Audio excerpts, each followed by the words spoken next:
ఇంతలో ఎవరో door knock చేయడంతో స్వప్నిక కమిన్ అని అంటుంది. లోపలికి వచ్చిన వాళ్ళని చూసిన విజయ్ షాక్ అవుతాడు. ఇంతకీ లోపలికి వచ్చింది ఎవరు? విజయ్ అంతలా ఎందుకు షాక్ అయ్యాడో ఇప్పుడు తెలుసుకుందాం. నిన్నే ప్రేమిస్తా, ఒక సిఇఓ ప్రేమ కథ, పార్ట్ 162. స్వప్నిక ఛాంబర్లో విజయ్ తన పాత కుర్చీలో కూర్చుని ఉండగా డోర్ నాక్ అవుతుంది. లోపలికి మహేష్ రాజ్ ని ఎత్తుకుని వస్తాడు. అతని పక్కనే 6 నెలల గర్భవతి అయిన సింధు కూడా ఉంటుంది. రాజ్ మహేష్ చంకలో నుండి సర్రున కిందికి దిగి పరుగున వెళ్ళి మమ్మ అని అంటూ స్వప్నిక కాళ్ళను చుట్టేసుకుంటాడు. సింధు, అన్నయ్య మీరేంటిక్కడ? సింధుకి ఇప్పుడు 6వ నెల, రెస్ట్ తీసుకోవాలి కదా అని ఆశ్చర్యంగా అంటుంది స్వప్నిక. హాస్పిటల్లో చెకప్ కి తీసుకెళ్లా చిల్లమ్మ. ఇక వీడు ఊరుకుంటాడా? మాతో వస్తానని ఒకటే గోల చేశాడు. ఎలాగో ఆఫీస్ దగ్గరే కదా, నిన్ను కూడా చూడొచ్చని ఇలా వచ్చాం అని నవ్వుతూ అంటాడు మహేష్. వదిన, వీడి అల్లరి చూడండి. నా పొట్టపై చేయి పెట్టి లోపల బేబీ కదులుతుందో లేదో చూస్తానని ఒకటే మారం చేస్తున్నాడు. ఇక వీడితో పాటు ఈయన కూడా అంతే అని నవ్వుతూ మహేష్ వైపు చిరుకోపంగా చూస్తుంది సింధు. నిండుగా ఉన్న బుగ్గలు, కొంచెం పెరిగిన పొట్టతో, బొద్దుగా పచ్చని పసిమి ఛాయతో మెరిసిపోతున్న సింధు అందం ప్రెగ్నెంట్ గా ఉన్నందుకు ఇంకా రెట్టింపైందని చెప్పాలి. సింధుని చూసిన విజయ్కి ఒక్కసారి తన భార్య కూడా ప్రెగ్నెంట్ గా ఉన్నప్పుడు ఇంత అందంగా ఉందేమో, ఆ టైంలో తను ఆమె పక్కన లేనందుకు అతని మనసు బాధతో విలవిలాడుతుంది. ఆ దృశ్యం చూడగానే స్వప్నిక కళ్ళల్లో నీళ్లు తిరుగుతాయి. తన భర్త పక్కన ఉంటే తను కూడా ఇలాగే ఉండేదేమో అన్న ఆలోచన ఆమెను కలిచివేస్తుంది. నిజమే కదా సింధు, కడుపుతో ఉన్న భార్యకు కావలసింది భర్త పక్కనే ఉండి చూసుకోవడం. ఆ అదృష్టం నీకు ఉంది అని చెమ్మగిలుతున్న కళ్ళతో అంటుంది స్వప్నిక. అంతే, మహేష్ ఇంకా సింధు కంగారుగా ఆమె దగ్గరకు వచ్చి రెండు వైపులా నిలబడుతూ, సారీ వదినా, అన్నయ్య గుర్తొచ్చాడా అని అడుగుతుంది సింధు. దానికి విరక్తిగా నవ్వుతూ స్వప్నిక, "హ్మ్, మీ అన్నయ్యను మర్చిపోతే కదా గుర్తు రావడానికి. 24 గంటలు నా గుండెలోనే ఉంటారు. ఆయన తిరిగి వస్తారు, ఖచ్చితంగా నా కోసం వస్తారు. ఆ నమ్మకమే నన్ను బతికిస్తుంది" అని కన్నీళ్లు తుడుచుకుంటూ అంటుంది స్వప్నిక. నిజంగా స్వప్నిక బాధ చూస్తుంటే ఆ క్షణం తనని తాను ఎంత శిక్షించుకున్నా తక్కువేనని మనసులో అనుకుంటాడు విజయ్. ఆకాష్కి ఈ ఫ్యామిలీ ఎమోషనల్ బాండింగ్ చూస్తుంటే చిర్రెత్తుకొస్తుంది. ఎందుకు స్వప్నిక లేని వాళ్ళ గురించి అంతలా బాధపడతావు? నీకు అండగా తోడుగా నేనున్నాను కదా అని తెచ్చిపెట్టుకున్న సాఫ్ట్నెస్ తో అంటాడు ఆకాష్. మహేష్ ఇంకా సింధు ఇద్దరు ఆకాష్ వైపు సీరియస్ గా చూడగా విజయ్కి కోపంతో ఒళ్ళు మండిపోతుంది. తన ఎడమ చేతి పిడికిల్ని గట్టిగా బిగిస్తాడు Vijay. Be in your limits Aakash. నేను ప్రెగ్నెంట్ గా ఉన్నప్పుడు నన్ను కాపాడావన్న కృతజ్ఞతతో నిన్ను ఒక స్నేహితుడిగా చూస్తున్నాను. కానీ నా విజయ్ స్థానం ఎప్పటికీ ఎవరికి దొరకదు. ఆయన ఖచ్చితంగా వచ్చి తీరుతారు. ఆ నమ్మకంతోనే నేను ఇక్కడ ఉన్నాను అని చాలా కోపంగా అంటుంది స్వప్నిక. ఆమె అలా అనడంతో ఒక్క క్షణం ఆగిపోయిన విజయ్ గుండె తిరిగి కొట్టుకోవడం మొదలవుతుంది. తన స్వప్నిక మనసు తెలిసిన అతను ఇలాంటి ఆకాష్లు 100 మంది వచ్చినా తన స్వప్నికని ఏమీ చేయలేరని విజయ్ మనసు ఆనందంతో ఉక్కిరిబిక్కిరి అవుతుంది. విజయ్ మెల్లగా లేచి వాళ్ళ మధ్యలోకి వస్తాడు. మిసెస్ స్వప్నిక, నేనొక మాట అడగనా? మీకు మీ భర్త విజయ్ గారి బాడీ దొరికిందా అని మెల్లిగా అడుగుతాడు. స్వప్నిక కన్నీళ్లతో తన తల అడ్డంగా తిప్పుతుంది. ఎలా దొరుకుతుంది రాయ్ గారు? ఐలాండ్ బ్లాస్ట్ అయినప్పుడు ఆయన అక్కడే ముక్కలు ముక్కలైపోయి ఉంటారు అని మధ్యలో కల్పించుకుని అంటాడు ఆకాష్. విక్రమ్ రాయ్ కళ్ళు ఎర్రబడగా ఆకాష్ వైపు చూస్తూ, లుక్ మిస్టర్ ఆకాష్, నేను స్వప్నిక గారితో మాట్లాడుతున్నాను, మధ్యలో మీరు రాకండి. It's a business ethic, just a minute అని సీరియస్ గా అంటాడు. అప్పుడే మహేష్ విక్రమ్ రాయ్ని చూసి ఒక్కసారిగా షాక్ అవుతాడు. ఆ హైట్, ఆ పర్సనాలిటీ ఆ గంభీరత్వం చూస్తుంటే అతనికి టక్కున విజయ్ గుర్తుకు రాగా, చెల్లెమా, ఇతను అని అడుగుతాడు మహేష్. అన్నయ్య, ఈయన పేరు Vikram Roy, Dubai international company boss. మన కంపెనీని వీళ్ళ కంపెనీతో కొలాబరేట్ చేస్తారంటే ఇన్స్పెక్షన్ చేయడానికి వచ్చారు అని అంటుంది స్వప్నిక. అతనికి షేక్ హ్యాండ్ ఇచ్చిన మహేష్, ఎందుకు చెల్లెమ్మా ఎవరిని అడగకుండా ఈ డీల్ ఓకే చేశావు అని అయోమయంగా అడుగుతాడు. అన్నయ్య, విజయ్ వెళ్ళిపోయిన ఈ 5 ఏళ్లలో 3 ఏళ్లుగా నేను ఎంత కష్టపడ్డా కంపెనీ లాస్ లోకే వెళ్తుంది. బహుశా నేను విజయ్ గురించే ఆలోచిస్తూ బిజినెస్ ని పట్టించుకోలేదేమో. అందుకే ఈ రాయి గారి కంపెనీతో కలిస్తే మళ్ళీ మన కంపెనీకి పూర్వ వైభవం వస్తుందని నా నమ్మకం అని అంటుంది. నేను హెల్ప్ చేస్తానన్నా వినడం లేదు మహేష్, నువ్వైనా చెప్పాల్సింది అని ఒక ఫేక్ స్మైల్ విసురుతూ అంటాడు ఆకాష్. సారీ అన్నయ్య, ఈ కంపెనీ కేవలం నాది, నా విజయ్ది. ఇందులో ఇంకెవరికి ఛాన్స్ లేదు. కొలాబరేషన్తోనే నేను దీన్ని మళ్ళీ నిలబెడతాను. ఈ విషయంగా ఇప్పటికీ ఎన్నో కంపెనీస్కి మెయిల్ చేశాను, కానీ ఒక్కరూ స్పందించలేదు. దుబాయ్ ఇంటర్నేషనల్ కంపెనీ స్పందించి నాకు ఈ అవకాశం ఇచ్చింది.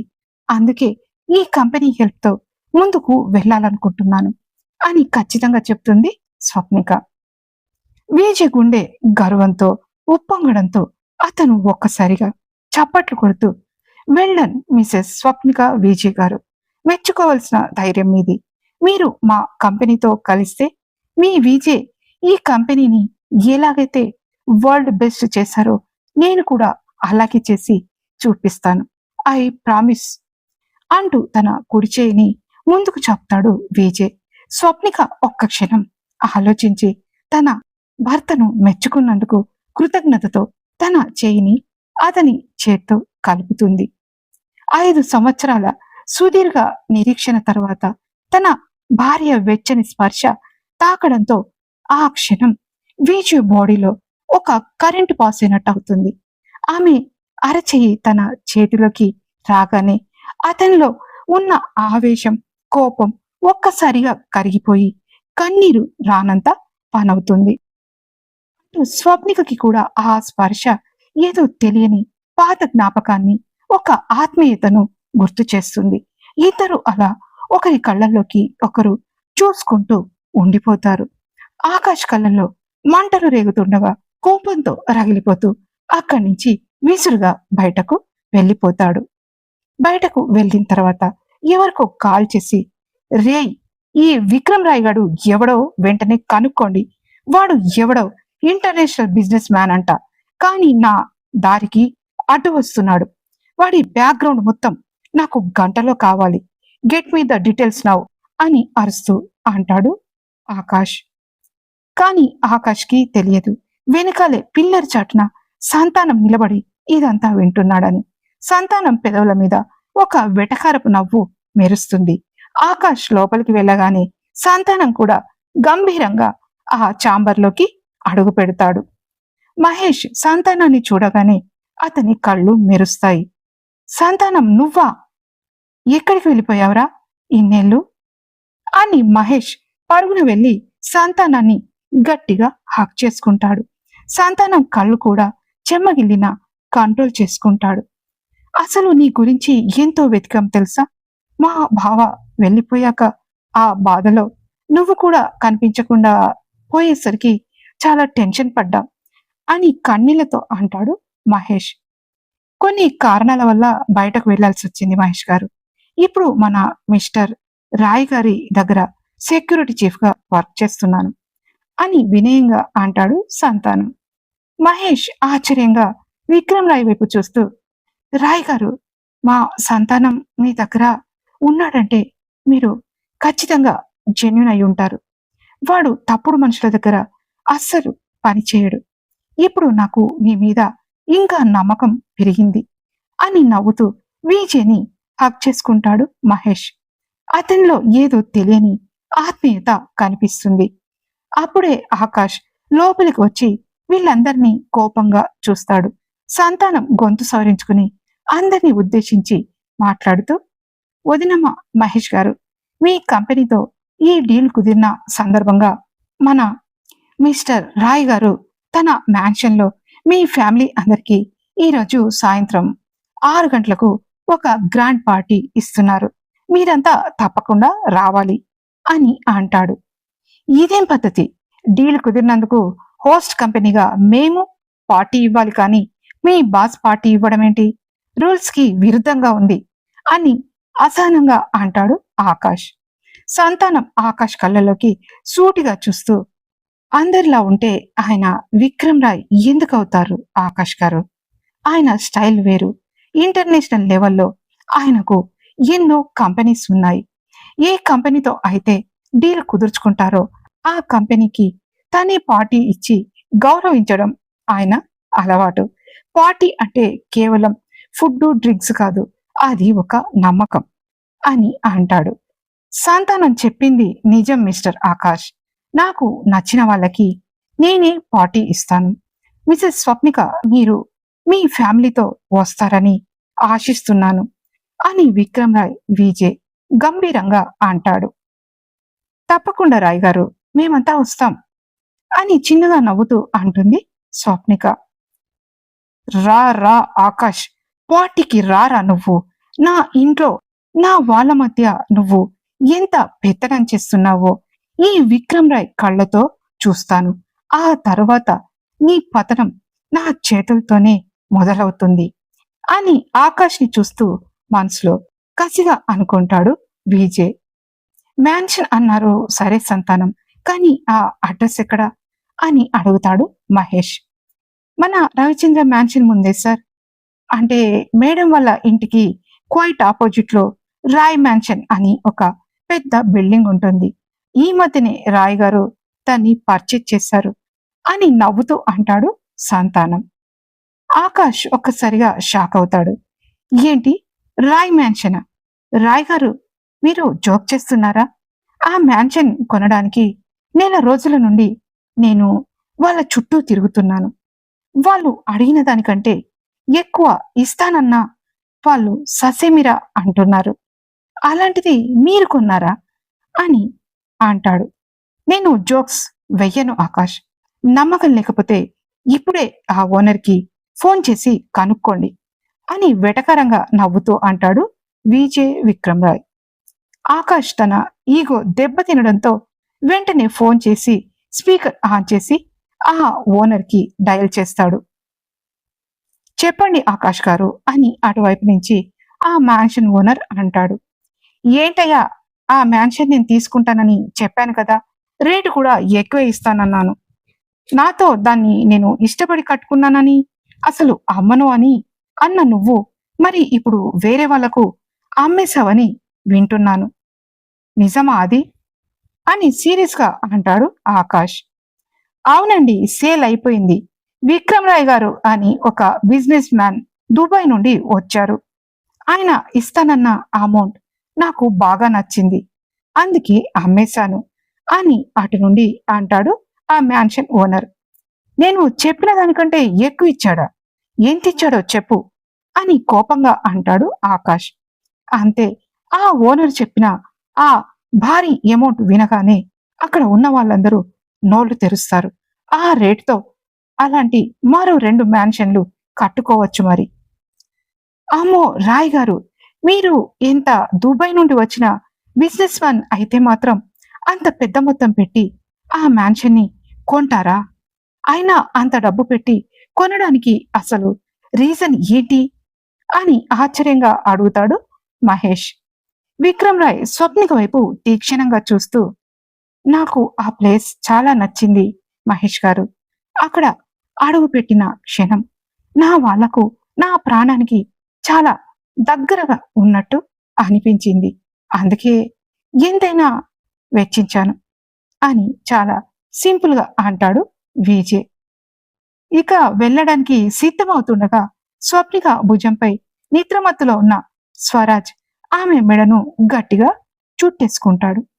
రాజ్, రానన్న మామ దగ్గరికి రా, మమ్మీకి పని ఉంది కదా అని బుజ్జగిస్తూ పిలుస్తాడు మహేష్.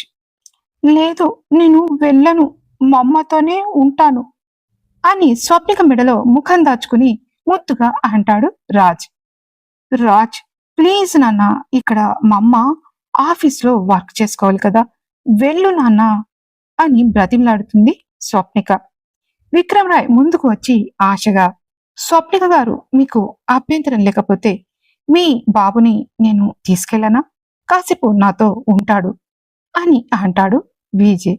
ఆ మాట వినగానే అంతవరకు ఎవరి దగ్గరకు వెళ్ళనన్న స్వరాజ్ ఒక్కసారిగా స్వప్నిక పట్టు వదిలేసి పరుగున వచ్చి విజయ్ కాలను చుట్టేసుకుంటాడు. అది చూసి స్వప్నిక షాక్ అవుతుంది. ఏంటది నా వీడు, ఎవరి దగ్గరికి వెళ్లకుండా నిన్నే పట్టుకొని తిరుగుతాడు, అలాంటిది ఇప్పుడు ఈ సార్ దగ్గరికి వెళ్ళాడేంటి అని ఆశ్చర్యంగా నవ్వుతూ అంటుంది సింధు. సారీ రాయ్ గారు, వీడు చాలా అల్లరి చేస్తాడు, మీరు భరించలేరు. రాజ్, రా నాన్న, ఇటు రా అని మెల్లిగా పిలుస్తుంది స్వప్నిక. ఆకాష్ కోపంతో స్వరాజ్ రెక్క పట్టుకుని లాగుతూ, చూడు స్వరాజ్, కొత్త వాళ్ళను డిస్టర్బ్ చేయకూడదు, నేను నిన్ను తీసుకెళ్తాను కదా, రా అని మెల్లగా పిలుస్తూ కళ్ళతోనే బెదిరిస్తాడు. ఆకాష్ను చూడగానే స్వరాజ్ కళ్ళల్లో భయం కనిపిస్తుంది. వాడు వెంటనే వెనక్కి తగ్గి స్వప్నిక చీర పట్టుకుంటాడు. నేను నీతో రానంకుల్, కావాలంటే మమ్మతోనే ఉంటాను, కానీ నీతో మాత్రం రాను అని వణుకుతున్న గొంతుతో అంటాడు స్వరాజ్. విజయ్ ఆకాష్ వైపు చూస్తాడు. ఆకాష్ తన కళ్ళతోనే ఆ పిల్లాడిని బెదిరిస్తున్నాడని, ఇంట్లో ఎవరు లేనప్పుడు వాణ్ణి ఏదో విధంగా హింసిస్తున్నాడని విజయ్కి అర్థమైపోతుంది. పర్లేదు స్వప్నిక గారు, నాకు పిల్లలతో ఉండటం అలవాటే, నేను తీసుకెళ్తాను, మళ్ళీ జాగ్రత్తగా మీకు అప్పచెప్తాను, ఎలాగో ఈవినింగ్ మీరు మా మ్యాన్షన్కి వస్తారు కదా, అప్పుడు తీసుకెళ్లొచ్చు అని కొంచెం సీరియస్ గా అంటాడు విక్రమ్ రాయ్. విజయ్ ఆ మాట అనడం ఆలస్యం. స్వరాజ్ పరుగున వచ్చి విజయ్ని హత్తుకుంటాడు. విజయ్ ఆ పిల్లాడిని ఎత్తుకుని తన గుండెలకు హత్తుకుంటాడు. 5 ఏళ్ల తర్వాత తన కొడుకు స్పర్శ, తన కళ్ళల్లో నీళ్లు తిరిగిన ఆకాష్ వైపు విజయ్ గర్వంతో ఒక లుక్ ఇస్తాడు విజయ్. మహేష్, సింధు వెళ్లిపోయిన కాసేపటికి కాశీ అగ్రిమెంట్ ఫైల్స్ తో లోపలికి వస్తాడు. వాతావరణం ఇంకా సీరియస్ గా ఉంటుంది. మేడం, డీల్ పేపర్స్ రెడీగా ఉన్నాయి, విక్రమ్ రాయ్ గారు కోరినట్టుగా అన్ని క్లాజెస్ యాడ్ చేశాం అని అంటాడు కాశీ. స్వప్నిక, మళ్ళీ ఒకసారి ఆలోచించు, మనకు తెలియని వ్యక్తులతో ఇలాంటి భారీ డీల్స్ కుదుర్చుకోవడం రిస్క్ అని నా ఫీలింగ్, ఇంకా టైం ఉంది కదా, వెనక్కి తగ్గుదాం అని చివరి ప్రయత్నంగా అడుగుతాడు ఆకాష్. నిర్ణయం జరిగిపోయింది ఆకాష్, నా కంపెనీకి పూర్వ వైభవం రావాలంటే ఈ డీల్ చాలా అవసరం నాకు, నేను వెనక్కి తగ్గే ప్రసక్తే లేదు అని కఠినంగా అంటుంది స్వప్నిక. ఇక ఆకాష్కి అక్కడ ఉండటం ఇష్టం లేక ఒళ్ళు మండిపోతుండగా విజయ్ వైపు ఒక క్రూరమైన చూపు విసిరి ఏమీ మాట్లాడకుండా గదిలో నుండి విసురుగా వెళ్ళిపోతాడు. Very good decision Mrs Swapnika అని చిన్నగా అంటాడు విజయ్. విజయ్ ఇంకా స్వప్నిక ఇద్దరు ఫైల్స్ మీద సంతకాలు చేస్తారు. సంతకాలయ్యాక విజయ్ వెళ్ళడానికి లేవబోతుండగా సోఫాలో ఉన్న స్వరాజ్ పరుగున వచ్చి విజయ్ కాళ్లను గట్టిగా పట్టుకుని చంకలోకి ఎక్కడానికి చేతులు చాపుతాడు. అంకుల్, నన్ను ఎత్తుకో, నేను నీతోనే వస్తాను అని అంటాడు రాజ్. విజయ్ నవ్వుతూ బాబును ఎత్తుకుని తన గుండెలకు హత్తుకుంటాడు. స్వరాజ్ అతని మెడను గట్టిగా చుట్టేసుకుని హాయిగా నవ్వుతుంటాడు. రాయ్ గారు, వాడు మిమ్మల్ని ఇబ్బంది పెడతాడేమో అని కొంచెం వెనక ముందవుతుంది స్వప్నిక. అస్సలు లేదు, వీడు నా దగ్గర ఉండటం నాకే సంతోషంగా ఉంది అని అంటాడు విజయ్. విజయ్ వెళ్ళబోతూ ఒక్కసారి ఆగి వెనక్కి తిరిగి స్వప్నిక వైపు చూస్తాడు. అతని కళ్ళల్లో ఒక వింతైన మెరుపు, పెదవుల మీద ఒక సమ్మోహనమైన నవ్వు. Bye Swapnika, see you again in the evening అని మెల్లిగా గుసగుసగా చెప్పి వెళ్ళిపోతాడు విజయ్ విక్రమ్ రాయ్. అతను బాయ్ స్వప్నిక అన్నప్పుడు ఆ పిలుపులో ఏదో తెలియని ఆత్మీయత వినిపిస్తుంది. స్వప్నిక తన కళ్ళను పెద్దవి చేసి ఆశ్చర్యంగా మౌనంగా అతని వైపు చూస్తూ ఉండిపోతుంది. ఆ నవ్వు, ఆ పిలుపు ఆమె గుండెల్లో ఒక పాత జ్ఞాపకాన్ని తట్టి లేపినట్టు అనిపిస్తుంది. విజయ్ బాబుతో సహా వెళ్ళిపోయాక ఆమె అలాగే ఆ డోర్ వైపు చూస్తూ నిలబడిపోతుంది. ఏంటిది? రాయ్ గారు నన్ను పేరు పెట్టి పిలుస్తుంటే నాకు కోపం రాకపోగా అదేదో నా విజయ్ నన్ను పిలిచినట్టుగా ఎందుకు అనిపించింది? ఆ నవ్వు, ఆ కళ్ళల్లో ఆ మెరుపు ఎందుకు నా మనసును ఇంతలా కలవరపెడుతున్నాయి అని మనసులో అనుకుని మెల్లిగా నిట్టూర్పు వదులుతూ విజయ్ ఫోటో వైపు చూస్తుంది స్వప్నిక. ఇంతకీ సాయంత్రం జరగబోయే పార్టీలో ఏమవుతుంది? ఆకాష్ ఎలాంటి స్టెప్ తీసుకుంటాడు? తెలుసుకోవడానికి తర్వాతి పార్ట్ వినండి. ఈ పార్ట్ మీకు నచ్చినట్టయితే వెంటనే హైప్ ఇచ్చి లైక్ చేసి కామెంట్ పెట్టండి. నెక్స్ట్ పార్ట్ కోసం ఇప్పుడే సబ్స్క్రైబ్ చేసుకోండి. మళ్ళీ కలుద్దాం. Thank you so much.